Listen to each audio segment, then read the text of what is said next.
tiene o van a tener cualquiera de ustedes en el caso del deceso de un pariente, o para aconsejar o para tomar una decisión de ustedes, una decisión personal.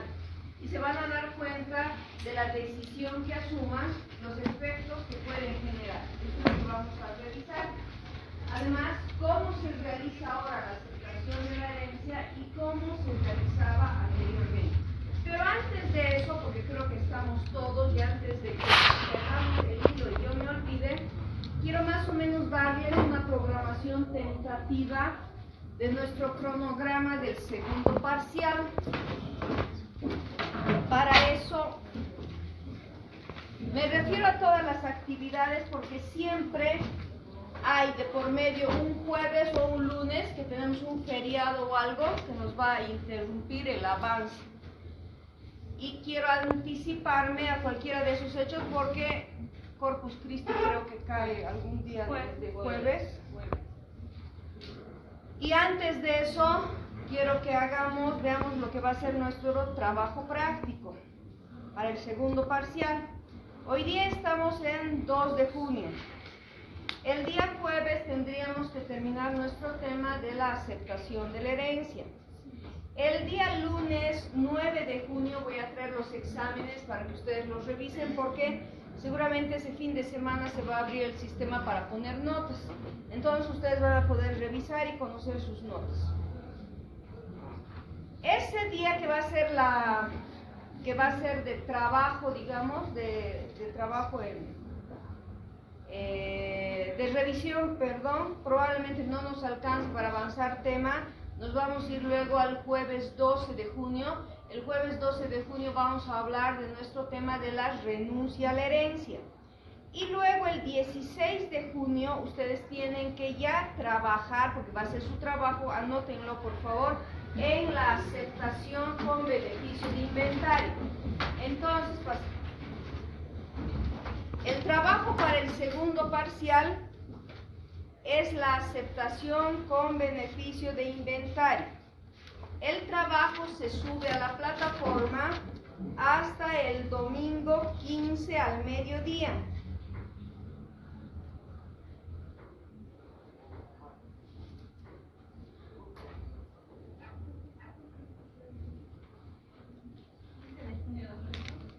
Sí.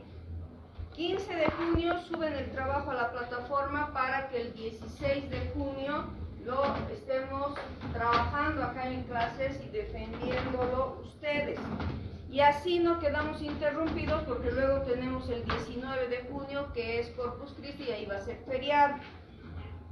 Vamos a retomar el avance para esa última semana porque luego va a venir el receso que si no se ha movido en el calendario está para el 7 de julio, ¿no?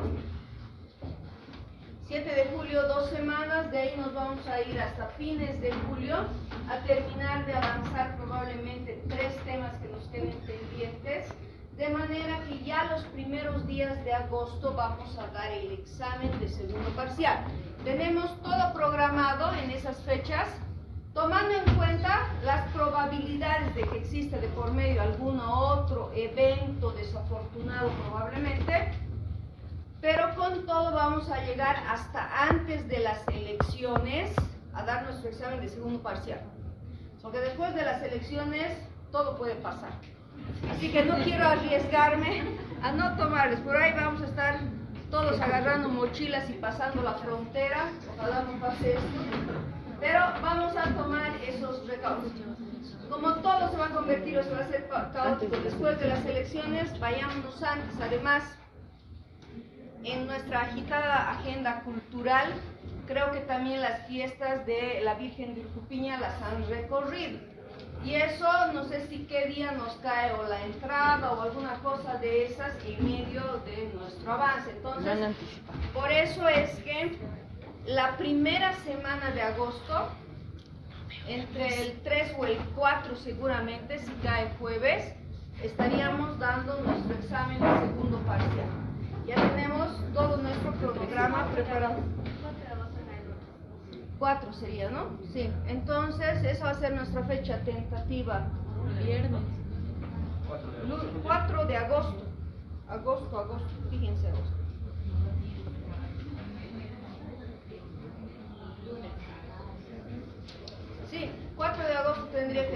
examen de sucesiones. Bien. En el tema del trabajo, ojo, en el tema del trabajo ustedes conocen que tienen la forma de presentación, ya le hemos indicado, hojabón, Arial 12, interlineado, márgenes que justificados, por favor, que no entren ni salgan, los márgenes bien justificados. El desarrollo del trabajo como tal van a partir del artículo 1031, es decir, el referente, porque ustedes lógicamente van a trabajar qué es la aceptación de la herencia con beneficio de inventario, cuáles son los efectos jurídicos, cuáles son las consecuencias de asumir con beneficio de inventario, cuál es la forma y el procedimiento de la aceptación con beneficio de inventario. Esos son algunos de los títulos que ustedes van a trabajar porque van a ver la bibliografía que tenemos, pero también la tienen que fusionar a lo que dice el 1031 hasta el 1051. Es por eso que ustedes tienen todo este tiempo que es prudente, creo, para que hagan y realicen su trabajo, ¿ya? Tienen hasta mediados del mes para entregar y subir a la plataforma.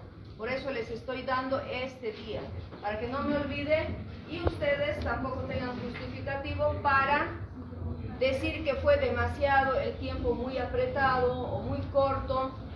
Prácticamente lo que tienen que trabajar es simplemente bibliografía, elaborar bien su trabajo. Lo que sí tienen que terminar es con un esquema, ya saben esto de los esquemas. Hay dos formas, dos plazos en la aceptación con beneficio de inventario. Hay dos formas. Esas dos formas quiero que me las trabajen esquemáticamente, porque esa es la parte principal de ese tema de la aceptación con beneficio de inventario. Establecer cuándo el heredero acepta dentro de unos parámetros y cuándo acepta bajo otras condiciones. Esto está en el 1034 fundamentalmente y en el 1035. Entonces, en base a eso, por favor, van a hacer ese esquema. Bien, ya tienen fecha, presentación, entrega y el desarrollo del trabajo. Ahora sí, nos vamos a nuestro tema de la aceptación pura y simple. Debemos partir indicando que todas las formas de aceptación, todas son optativas, excepto, vamos a ver la excepción, cuando se tratan de menores de edad o personas interdictas. El interdicto, es decir, la persona que ha perdido los sentidos por alguna afección de tipo neurológico, por ejemplo, si ha entrado en un cuadro de esquizofrenia, por ejemplo, de psicosis, ha perdido completamente los sentidos, no por eso no se va a convertir en un heredero. ¿Se imaginan que alguien, porque quede en condiciones, por ejemplo, el Alzheimer es una forma de generar un impedimento en las personas, porque hay un retroceso gradual cognitivo, de manera que aquella persona que tenía completo dominio sobre su realidad y las circunstancias, se va olvidando gradualmente de todo. Pierde la noción del tiempo, pierde la situación o el conocimiento espacial, momento, tiempo, etc.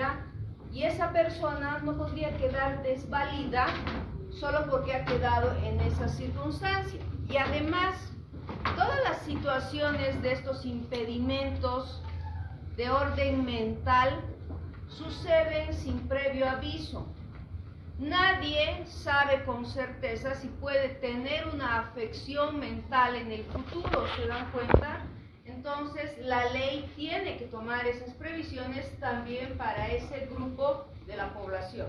Y por eso establece otras formas de aceptación. Pero para el resto de las personas que tenemos plena conciencia, tenemos todas nuestras capacidades, el uso y el goce de las mismas, nos enfrentamos primero ante esta primera circunstancia, que es la aceptación. Por eso podemos indicar que la aceptación no es otra cosa más que una facultad o potestad que tenemos los herederos para aceptar o no una herencia. Existe un error muy común entre los abogados, entre muchos de nuestros colegas, que piensan que esta aceptación es obligatoria.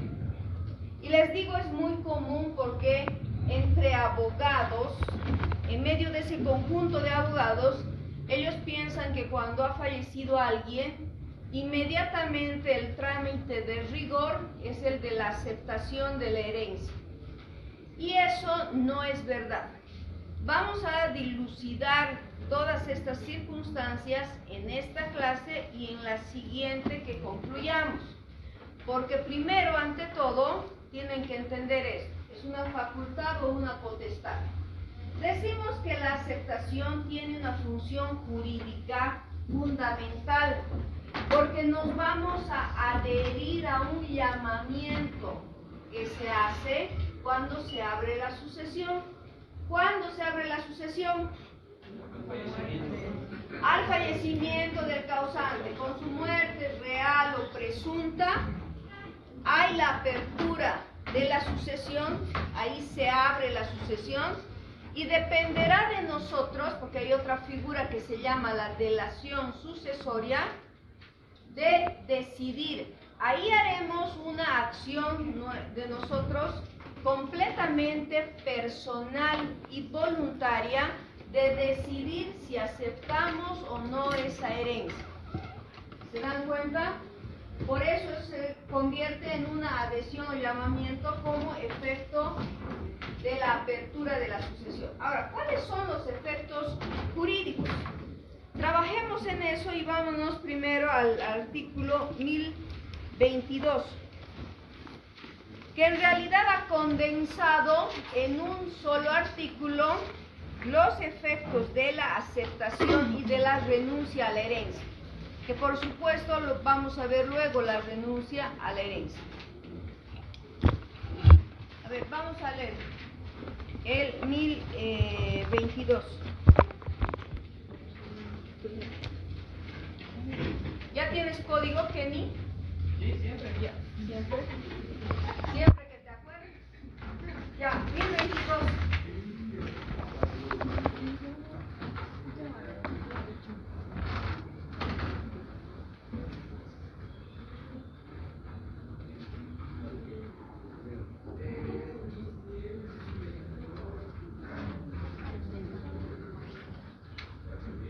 Artículo 1022. Efectos de la aceptación y la renuncia.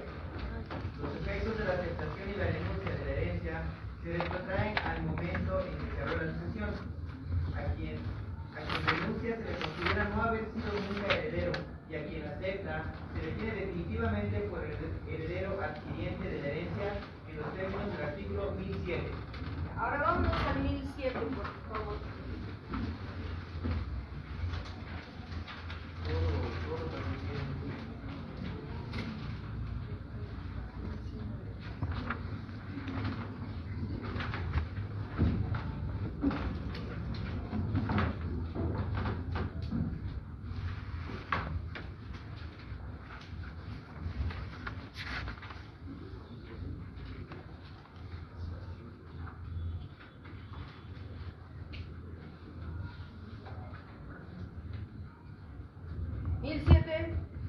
Sí, léelo, por favor.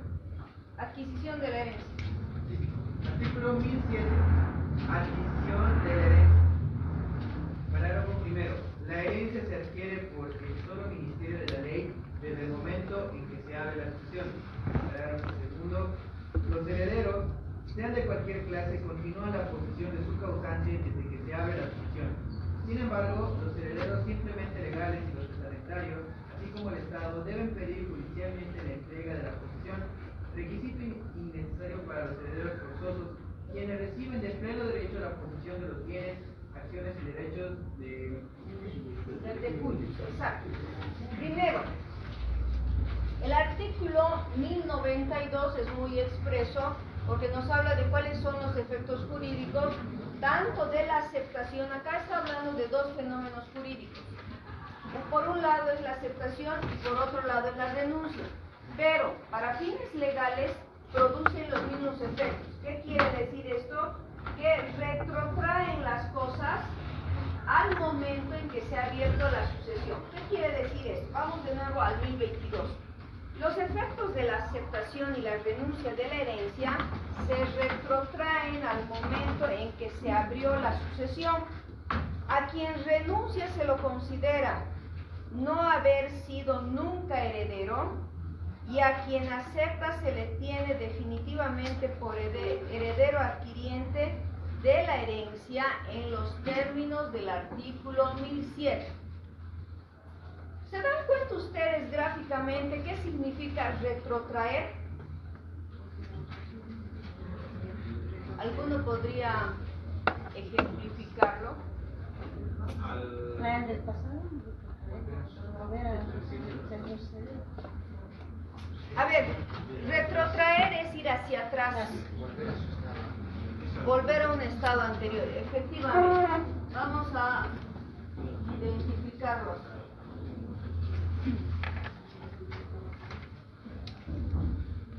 Nos vamos a poner una línea de tiempo cronológica, ¿ya?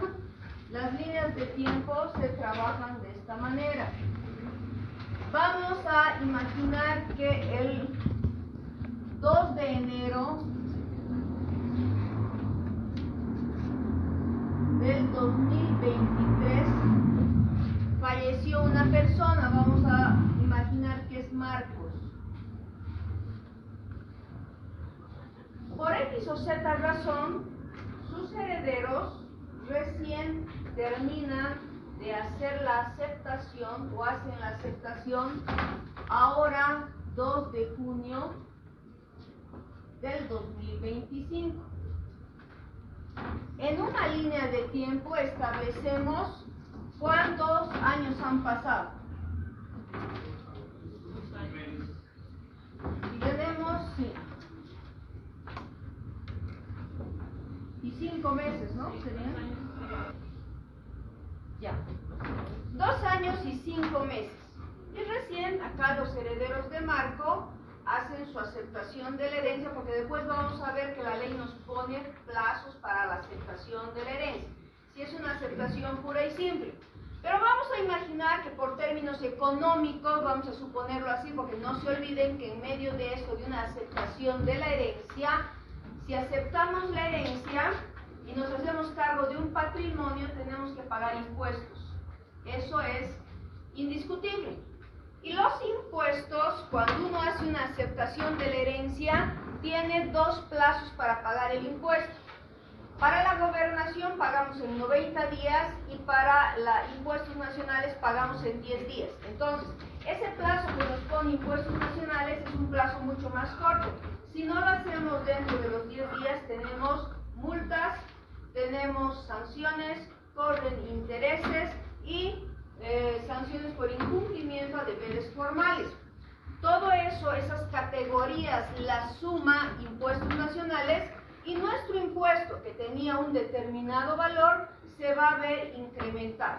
A ellos súmenle ustedes que de por sí el impuesto, de acuerdo al tipo de bien, si es un bien inmueble, si su base imponible es alta, ustedes van a pagar también un impuesto alto. Súmenle a eso sanciones, etcétera, es un monto grande. De manera que muchas personas a veces dejan transcurrir todo este tiempo. ¿Por qué? Porque están en ese momento de buscar dinero. ¿Se dan cuenta? De hacer una especie de ahorro, algunos recurren al banco, algún préstamo, etcétera, para cumplir los trámites sucesorios. Entonces, como se genera en nuestro ejemplo este espacio de 2 años y medio, la aceptación de la herencia dice en uno de sus primeros efectos, retrotrae las cosas al momento de la apertura de la sucesión.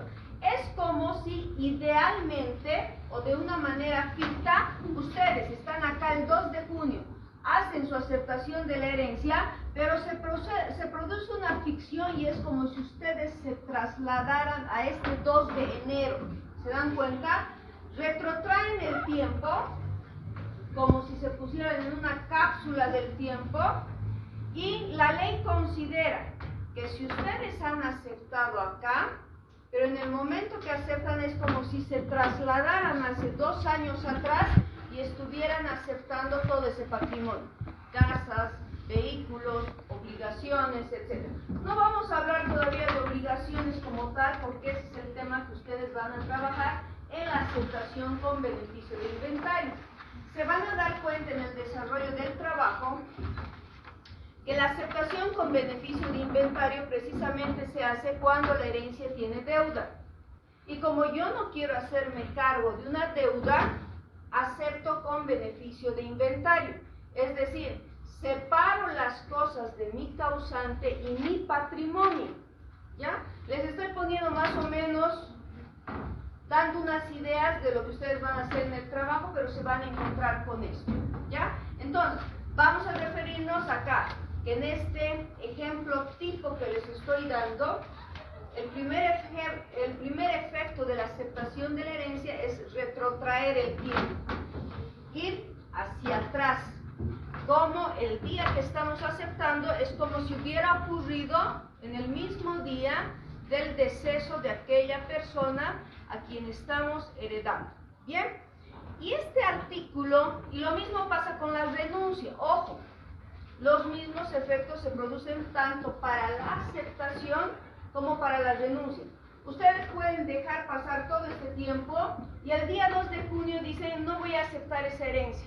Están renunciando a la herencia, pero de una manera ficticia se van al hacer esa renuncia pública a través de una escritura, es como si ustedes volvieran en el tiempo al día en que falleció su causante y estuvieran rechazando todo lo que ha dejado. ¿Se dan cuenta?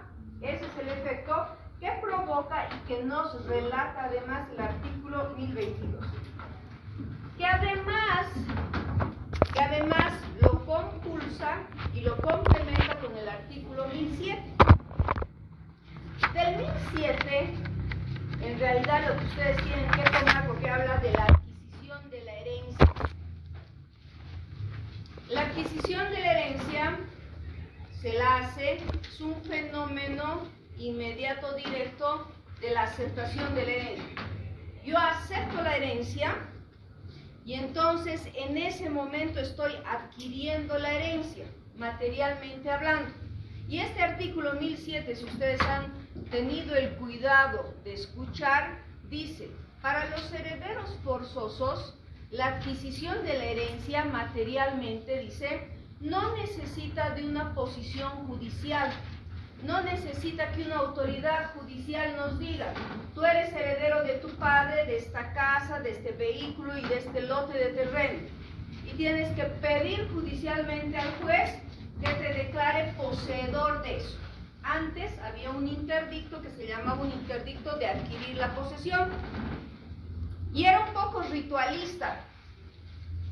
Cuando alguien compraba una casa, un lote de terreno, parte de la idiosincrasia de las personas hacía que vayan a un abogado y le pidan al abogado que redacte y haga un interdicto de adquirir la posesión. Entonces, había ese ritual de que tenía que ir el juez y decirnos, a mayor abundamiento usted es poseedor de esto. Obviamente eso ha desaparecido. Y acá el código nos ratifica un poco de eso y nos dice, si ustedes han hecho la aceptación de la herencia, de hecho ya la han adquirido, además han adquirido casa, lote, terreno. Otra cosa diferente es la disputa que se va a generar de esa herencia. Si tienen, por ejemplo, a uno de sus hermanos metido en la casa y ustedes quieren hacer posesión y les dice no, o les da un no rotundo, les cierra las puertas, y ustedes van a tener que ir por el plan B. ¿Cuál es el plan B? Pedir la división de esa herencia. Pero si todo saldría bien, si estuviéramos hablando de personas que se han llevado cordialmente dentro de sus lazos familiares de amabilidad, honestidad, comprensión, reciprocidad, tendríamos que decir, ha fallecido nuestro padre, todos somos dueños de esto. Somos dueños de la casa, del lote, del terreno, del vehículo, etc. ¿Cómo nos vamos a dividir todo esto? Es otra fase o es otro escenario de la sucesión que no implica esta primera etapa, ¿ya? Eso es lo que quiero que entiendan. La primera etapa es partir por aceptar o renunciar. Luego, si pasamos esa esfera de la aceptación, damos un paso adelante y se abrirá la otra etapa que será la división. Pedir la división de la herencia o no. Todo dependerá de cuántos herederos somos. Probablemente solamente somos el único heredero de alguien, entonces no vamos a tener que pasar ni siquiera por una división de la herencia. ¿Se dan cuenta? Bien, entonces, ¿por qué el 1007 genera este efecto de la subrogación? ¿Se acuerdan de lo que ya habíamos hablado en el derecho de representación? ¿Por qué genera un efecto de subrogación? ¿Se acuerdan? A la denuncia de... No, a la aceptación, me estoy refiriendo. El efecto jurídico, estamos hablando de efectos jurídicos. Uno de los efectos jurídicos es en el tiempo. ¿Por qué? Porque retrotrae los hechos. Los retrotrae. Ese es el efecto. Por eso decimos el primer efecto es en el tiempo. El segundo efecto de la subrogación, ¿por qué? Porque no se olviden que subrogar es sustituir. Ustedes, los herederos, o todos los que vamos a ser potenciales herederos, vamos a sustituir o vamos a ocupar el lugar de nuestro causante fallecido cuando aceptamos la herencia. Aceptamos la herencia y lo sustituimos. Lo sustituimos porque adquirimos derechos que ha dejado, pero también las obligaciones de aquellas deudas, etc. Que eso vamos a ver luego. Ahora bien, dentro de estos efectos, también tenemos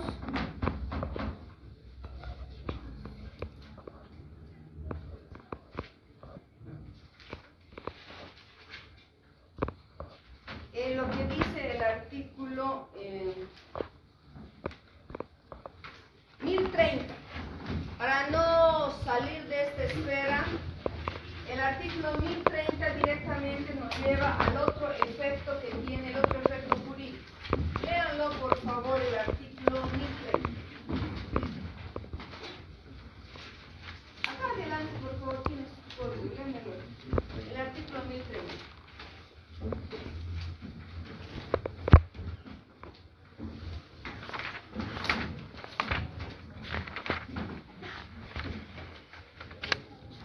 Artículo 1030. Efectos de la aceptación pura y simple. Por efecto de la aceptación pura y simple, el patrimonio del cuyus y el patrimonio del heredero se confunden y forman uno solo, cuyo titular es este último. Por tanto, los derechos y obligaciones de cuyus se convierten en los del heredero. Y este es el responsable no solo por las deudas propiamente dichas, sino también por los legados y cargas de herencia. Bien, fíjense ustedes un dato curioso.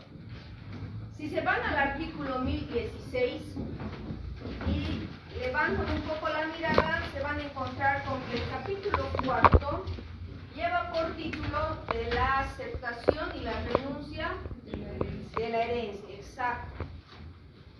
¿Qué significa? Que el codificador, el legislador, empieza hablándonos de cuáles son los efectos de la aceptación de la herencia y de la renuncia. Pero hasta de una manera subrepticia, podríamos decirlo así, se deja para el último el efecto que provoca, y es el efecto más devastador, si ustedes se dan cuenta. Empezamos por el 1016 y terminamos en el 1030 conociendo el efecto que puede tener una aceptación de la herencia. Hasta antes de esto, podemos parecer que este es un simple acto que puede resultar hasta intrascendente y que algunos abogados todavía piensan que es revocable. ¿Se dan cuenta? Y esta es la mala percepción, inadecuado entendimiento y mala comprensión de algunos abogados, porque las aceptaciones de la herencia no se revocan, se pueden anular en el plazo de 30 días cuando concurren vicios del consentimiento que seguramente ustedes ya los han llevado, como el error, el dolo o la violencia. Significaría que tendríamos que ir encañonados por alguien a una notaría a punta de pistola para que nos hagan aceptar una herencia. Si demostramos que hay violencia, y ustedes saben que la violencia no necesita ejercerse únicamente con una violencia física. ¿Cuál sería otra forma de violencia? Psicológica. Si yo amenazo a alguien, o tengo audios, tengo videos y le digo, si no vas, no haces tu aceptación, todo el mundo se va a enterar de esto, todo el mundo se va a enterar que tú probablemente hiciste esto o aquello, o más allá o más acá. Entonces la persona, condicionada y por el miedo, va y hace esa aceptación de la herencia, cuando probablemente no quería hacerla.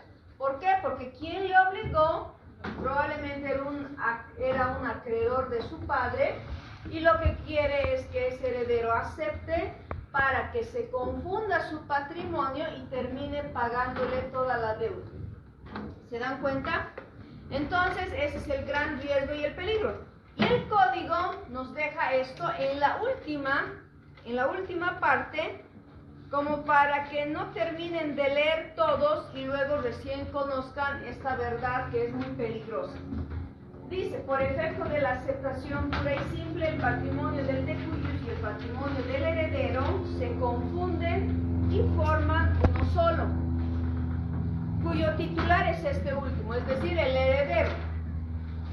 Por tanto, los derechos y obligaciones del de cuyos se convierten en los del heredero, y este es responsable no solo por las deudas propiamente dichas, sino también por los legados y cargas de la herencia.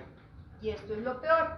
Por eso les digo, antes de que algún abogado o que ustedes mismos como estudiantes que se están formando conozcan algún pariente, amigo, que les dice, falleció mi pariente, ¿qué es lo que tengo que hacer? Que te vas corriendo a la notaría y haces tu aceptación de la herencia. Ese es el peor consejo que pueden dar a alguien, porque lo primero que tenemos que hacer es enterarnos qué cosas tiene esa herencia, qué lleva consigo esa herencia. Y muchas veces hay la responsabilidad de una deuda, de muchas obligaciones que vienen de por medio, y que nosotros podríamos estar allanando el camino, lógicamente, de esos acreedores, pero gratuitamente, porque nosotros no fuimos quien nos prestamos, nosotros no nos beneficiamos de ese capital, y al final vamos a tener que pagar deudas ajenas. Para evitar todo eso, además, en este mismo artículo está ya implícita la explicación que habíamos visto cuando revisamos el capítulo del patrimonio y vimos los dos tipos de responsabilidad, ultravires e intravires. En una, con la aceptación pura y simple, confundimos nuestro patrimonio y se concreta en este artículo 1030. Y luego nos vamos a dar cuenta que por las características de la aceptación de la herencia, fíjense, es un derecho personal e individual. ¿Qué significa esto?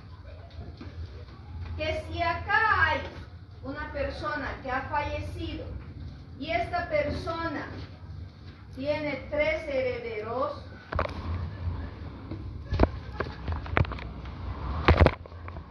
no tienen que suponer ustedes que los 3 van a actuar de la misma manera, ¿ya? No tienen que imaginar que los 3 van a decidir por la aceptación de la herencia. Cada uno tendrá su propia perspectiva y manera de asumir esa sucesión hereditaria. Uno puede decir, yo definitivamente voy a renunciar a esa herencia, porque en muchos de los casos, ¿qué implica esa herencia? A veces, todo lo que recibimos por herencia es un lote de terreno o una pequeña casa. Porque nuestros padres, probablemente en situaciones de precariedad en las que han estado, la gran herencia que nos van a dejar es nuestra profesión. Pero si hablamos materialmente hablando, seguramente no vamos a aspirar más que una casa. Y si es así, puede existir uno de los herederos que esté completamente consciente de esta situación, que probablemente ha logrado cosechar muchos más éxitos, tenga una economía más saneada, por ejemplo, y puede decir, yo no necesito de esa casa que construyeron mis padres, que tiene 200 metros y que no nos vamos a estar peleando todos por eso. Renuncio a la herencia y cedo en favor de mis dos hermanos. Entonces esta ya es una situación un poco más sencilla para estas dos personas. O puede ser que este señor tenía tantas obligaciones que ha dejado muchas cargas, que solamente tiene un patrimonio, una casa, y esa casa está hipotecada al banco o a otras personas, y por lo tanto no van a ver nada de esa herencia. Solo va a ser una herencia llena de obligaciones.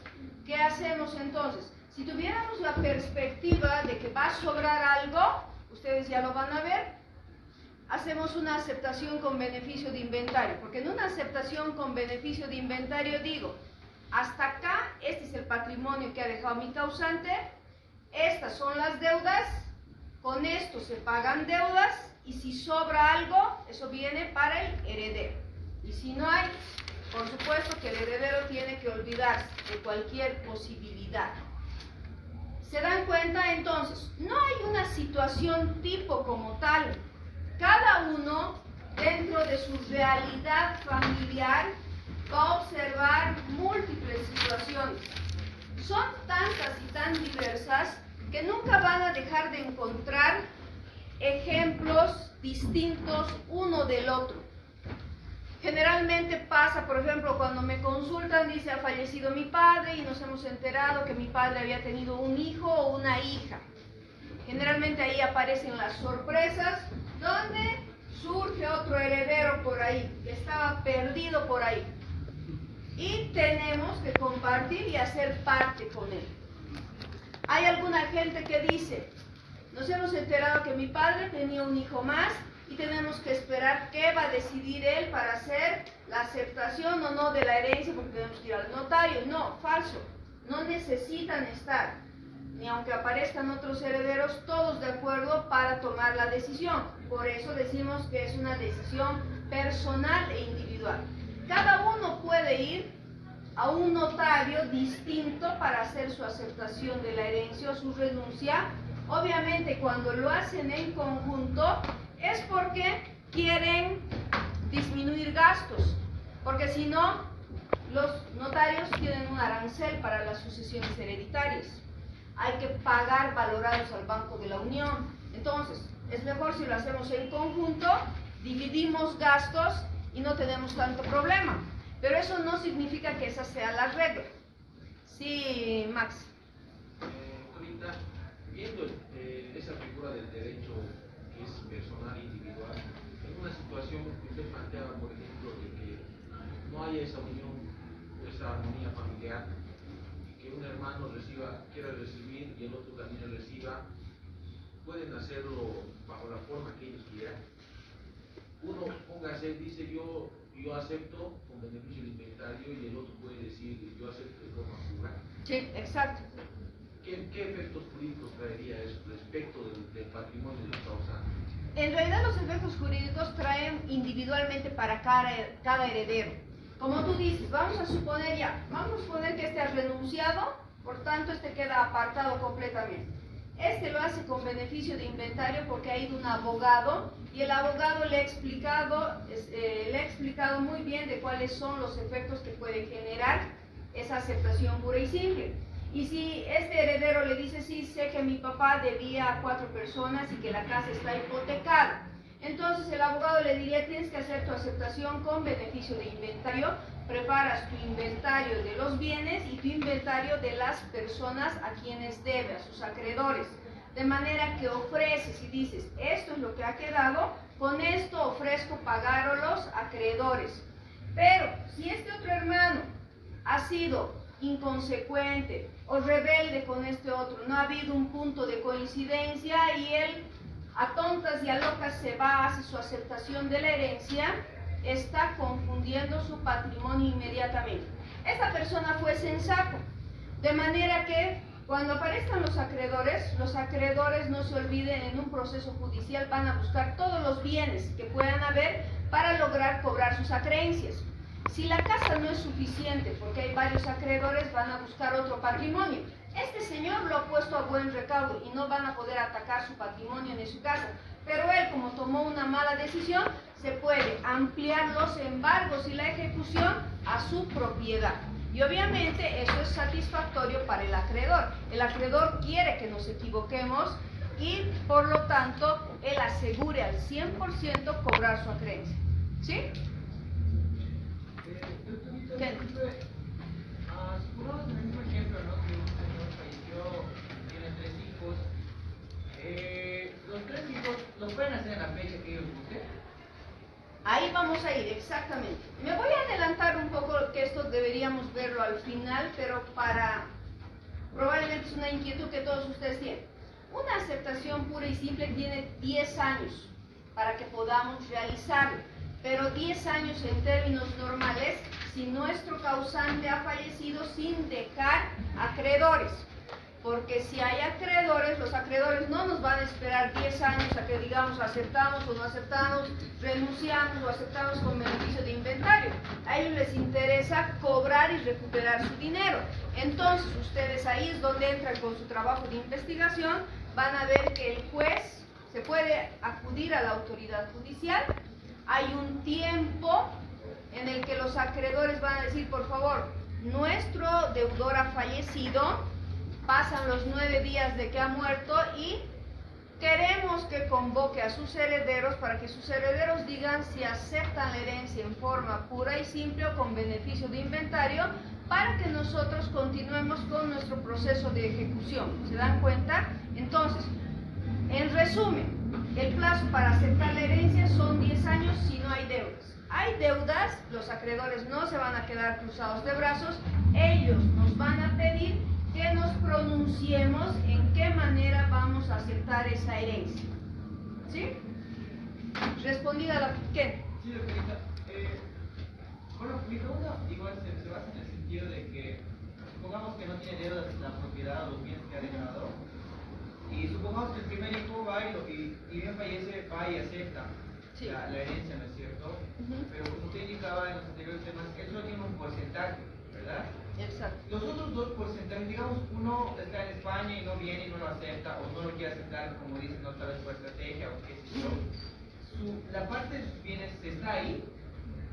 Exactamente, por eso la ley le da 10 años. Ahora, ese es otro tema importante que dice su compañero. Voy a explicarlo de estas 2 maneras para que se entienda. Pueden haber cálculos personales, pueden haber una situación de confrontación en el que yo, si estoy al otro lado del mundo, digo, no le voy a hacer fácil la vida a mi hermano y por lo tanto no voy a ir a hacer la aceptación de la herencia, de manera que él se quede arruinado ahí. Vamos a imaginar, esta es la casa, idealmente la vamos a dividir en estas 3 partes. Uno de los herederos, como tú dices, ha hecho su trámite de aceptación de la herencia y tiene 1/3. No se olviden que las cuotas o las acciones de los herederos, como de cualquier copropietario, son acciones ideales, ¿no? Sabemos que tiene 1/3, pero no sabemos acá en el todo dónde dónde está ese tercio exactamente, ¿te das cuenta? Peor si sabemos que acá hay una casa en el medio, es un lote pequeño. ¿Dónde estaría tu tercio? Tu tercio estará a este lado, tendríamos un tablero de ajedrez. ¿Qué es lo que hago? Efectivamente, si estos dos no hicieran nada, lo perjudican a él. Él tiene inscrito en derechos reales solo en acciones y derechos, ni siquiera un tercio, porque no han aparecido el resto. ¿Qué hace derechos reales? Derechos reales, en el folio real, este es el folio real, si ustedes recuerdan, un asiento A, un asiento B y un asiento C. En el asiento A de titularidad, se va a apuntar a Juan Pérez, digamos, en acciones y derechos, nada más. Porque esas sus acciones y derechos son una simple expectativa que tiene en toda esta integridad, porque los otros no han hecho nada. ¿Qué es lo que hace la ley? La ley dice, esto es de Juan Pérez solamente en acciones y derechos y se salvan, dice, los derechos, porque ahora los notarios están obligados a pedirnos un certificado de descendencia. Antes, cuando hacíamos una aceptación de la herencia, podía decir yo soy el heredero y no mencionar a mis hermanos. Y eso lo hacía con doble intención, para hacer precisamente sesgar la norma, como dice Kenny. Si tenía dos hermanos en el extranjero, le decía, señor juez, he quedado heredero al fallecimiento de mis padres, tengo una propiedad y no anuncio que tengo dos hermanos con la idea de que esto se inscriba todo a mi nombre. ¿Qué hacía el juez antes? El juez decía, se le tiene que inscribir en acciones y derechos salvando los derechos de terceras personas o posibles herederos. En cambio, en la actualidad, bajo el trámite que se hace en las notarías, los notarios nos piden un certificado de descendencia y ahí va a salir una lista. Entonces vamos a descubrir que el señor Juan Pérez se fue solito a la notaría, pero a la vez tiene a su hermano Wilfredo y tiene a Pablo, tiene dos hermanos. Entonces, ya Derechos Reales inscribe así, acciones y derechos de Juan Pérez, reservando los derechos de Wilfredo y de Pablo. Quedan ahí reservados. Para el momento que ellos lleguen, obviamente, que no exceda los 10 años. Si pasan los 10 años Kenny y no han aparecido, él puede hacer usucapión de estas otras dos acciones y derechos. ¿Te das cuenta? De estas dos terceras partes, sí puede hacer. Por eso la ley le pone un plazo de 10 años, precisamente para conservar ese derecho, pero si pasan los 10 años, quiere decir que no le interesa al propietario y que está libre para aplicar la figura de la usucapión. Ahora, antes de que me olvide la idea, ahora, si yo sí tengo buena fe y quiero hacer mi intento en que mis hermanos aparezcan, ¿por qué? Porque yo necesito dinero, necesito que esta propiedad se venda. No me interesa esperar 10 años hasta que ellos decidan algo. ¿Qué hago? Los demando para la división de la herencia. Y al demandarles la división de la herencia, les voy a obligar a que ellos se presenten al proceso y digan, acepto o renuncio a la herencia. Y entonces, entre estos dos la situación puede ser, uno aceptar u otro renunciar. Pero se va a buscar allanar el problema de manera de que este señor no se quede eternamente en esta situación figurativa, donde solo aparezcan acciones y derechos. ¿Por qué? Porque en acciones y derechos no le sirve de nada a la casa. No va a poder vender solo un tercio de la casa, es insuficiente para un crédito bancario si necesitara, entonces hay un perjuicio grande. ¿Se dan cuenta? Max, ¿cuál era tu pregunta? Doctorita, ¿por qué se dice entonces que el derecho sucesorio no prescribe? Nos indicó otro docente que el derecho sucesorio no prescribía. Falso. Y me voy a adelantar, que lo va a leer incluso la... Exactamente. plazo para la aceptación de la herencia en forma pura y simple. Dice, salvo lo dispuesto, que esto tenía que decirles como al final de la clase o la próxima clase, pero ya que han salido a flote, digamos, la pregunta, la respuesta la encontramos en el 1029. Salvo lo dispuesto en el artículo 1023, que es la aceptación con beneficio de inventario, el heredero tiene un plazo de 10 años para aceptar la herencia en forma pura y simple. Vencido este término, prescribe su derecho. Y lo que tú dices es que ese docente les ha dicho que no prescriben, que son imprescriptibles en materia sucesoria. Esta es la respuesta de este artículo, que no está modificado ni no ha recibido ningún cambio. ¿Se dan cuenta? Entonces no hay... ¿Qué? No le miento, nos dijo, ¿verdad? El compañero Tienes un testigo presencial. Sí, tengo un testigo presencial ahí. No prescribía. No, eso dijo. Ya. Nos preguntamos, le dijimos, pero no respondía. Les ha contado otra historia. Pero como les digo, acá está. Dice prescribe su derecho. Por eso les he dicho.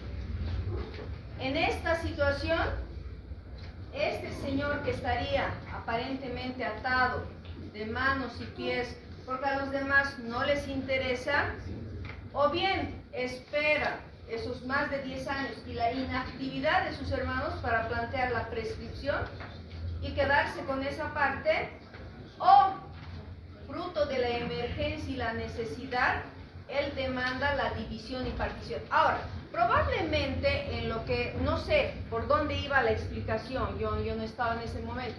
Lo que sí es, no tiene tiempo, no tiene un plazo, es la división de los bienes.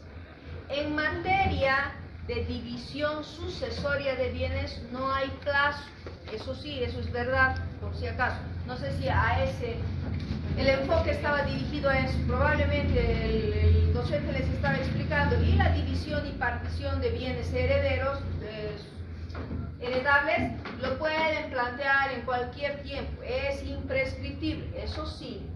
No hay prescripción en la división, pero sí en estas circunstancias. Aceptación y renuncia, 10 años. ¿Ya? ¿Qué? Una pregunta, caso de la vida real. Y si yo no Casos estoy- de la vida real. si yo no estoy en esa declaratoria de descendencia, pero evidentemente soy el hijo De esa persona. Ajá, de esa persona, Ujú. ¿qué puedo hacer? Pero no figuro en esa lista pero yo he vivido con él, he estado con mis hermanos, pero mis hermanos no lo dicen, niegan, ¿no? Él no es mi hermano. Claro. Ahora.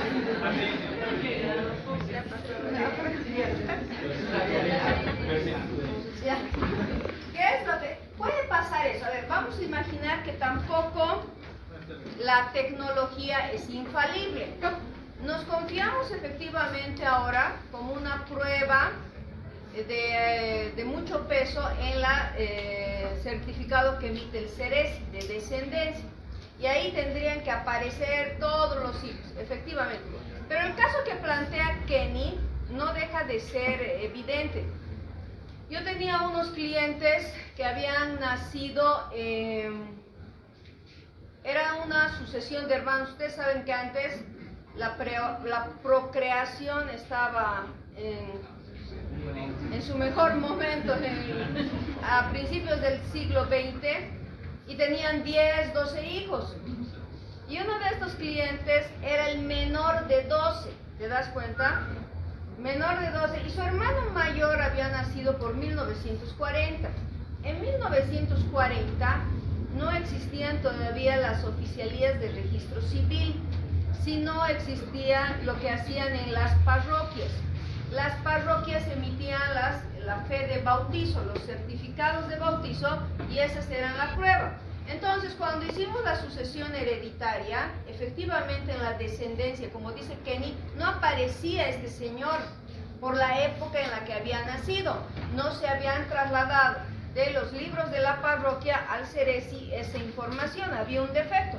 Hemos tenido que subsanar buscando esa fe de bautizo y haciendo incorporar al CERESI y para que se los registre y luego se inscriba su aceptación de la herencia. Pero bueno, eso pasaría en términos donde existe buena fe entre todos. Obviamente estos 12 hermanos, 2 ya habían muerto, eran 10 que quedaban, sí estaban poniéndose de acuerdo para sanear todo este tema de la sucesión hereditaria y tuvieron que incorporarlo al hermano, hicimos ese trámite administrativo, etc. Pero ahora, Kenny se pone en el otro extremo, donde qué tal si aprovechamos de ese hermano que sabemos que existe, pero no lo queremos poner en esta sucesión hereditaria y lo queremos barrer de uno, ¿no?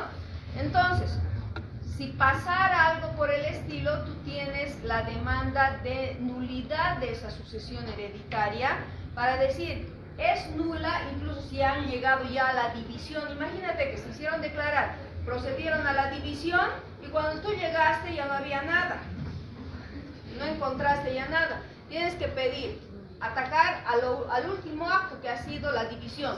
Pides la nulidad de la división, acompañas tu documentación, tu filiación primero, acompañando un certificado de nacimiento. Dirás que por errores o por temas netamente administrativos fuiste excluido, sin embargo has cumplido con el trámite, has incorporado tu descendencia dentro del Ceresi y esas son tus 2 pruebas fundamentales para que el juez dé lugar a esa nulidad de la división y otra vez se traiga la masa hereditaria y se te incluya en esa división. Obviamente puede ser que en ese momento ya se haya vendido todo, que sería tu peor escenario. Entonces, ¿qué tienen que hacer? Te tienen que compensar, ¿no?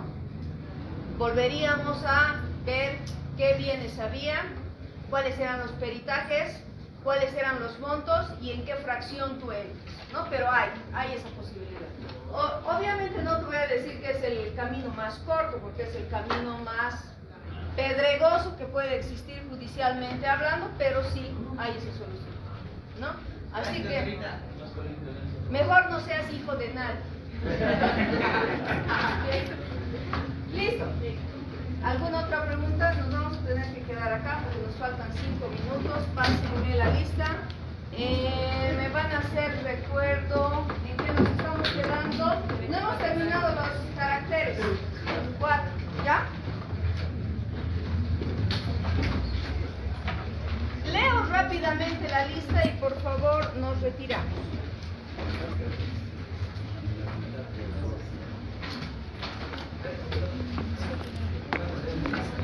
Ríos Choque. Mamani Catay. Presente. Rosa Vera. Presente. Merlos Cruz. Presente. Serna Cayo. Presente.